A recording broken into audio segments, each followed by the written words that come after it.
A relative or friend of yours is going through a difficult time, an illness, or perhaps a loss of a job, or a breakup.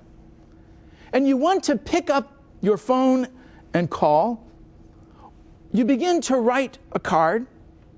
You think about making something that you will take over to give to them. But you hesitate. You find yourself saying, what can I say? What can I do? How can I possibly make this situation better? And so you back off. You don't want to say the wrong thing. You don't want to appear to pry. And you certainly do not want to make things worse. But somehow compassion trumps your doubts. Your doubts about your ability to help. Your love and your concern are stronger than your fear about saying or doing the wrong thing. And so you make that call. You write that note. You bring that casserole. And somehow you find the right thing to say, or you realize, perhaps just as wisely, that there is nothing that needs to be said. Your listening ear, your compassionate shoulder, your concerned presence are more than enough. In this gospel, on this Divine Mercy Sunday, this Sunday within the octave of Easter, Jesus appears to his disciples and he shows them his hands and his side. And later he invites the doubting Thomas to touch the mark of the nails and the gash of the soldier's lance. Easter that we celebrate does not in any way deny the effects of Good Friday, nor does it erase the wounds of crucifixion. But Easter is God's compassion moving us beyond that crucifixion to healing and to wholeness. We all have the scars, if you will, of our own Good Fridays that remain long after our own experience of resurrection. But we learn from those scars. Our nail marks remind us of our pain and grief. All of the ridicule and suffering are transformed into healing and peace in the love of God that we experience from others and that we extend to them.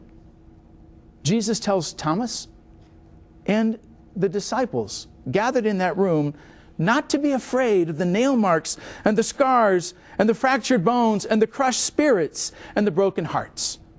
Compassion, forgiveness, justice, no matter how clumsily offered, can heal and mend.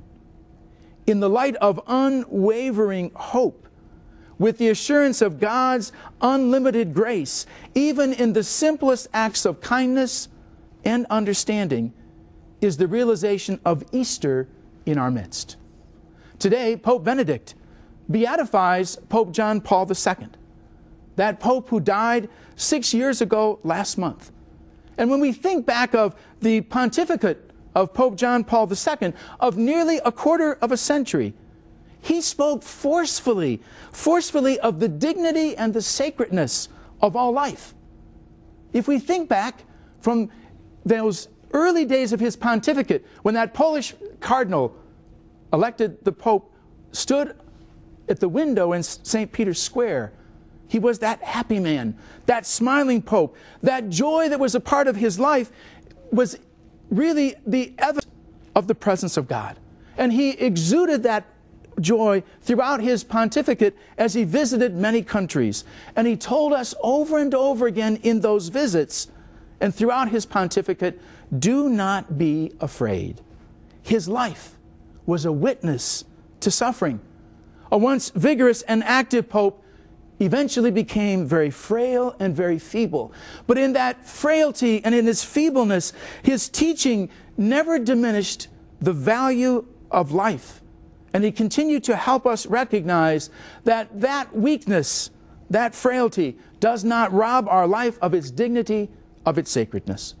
Today, on this Divine Mercy Sunday, we implore Blessed John Paul II to help us live lives committed to the joy of the gospel and always to believe that no matter what sickness or trouble might attack us, we, like those disciples in that room of Easter, we, like them, retain the sacredness and the dignity of the sons and daughters of God.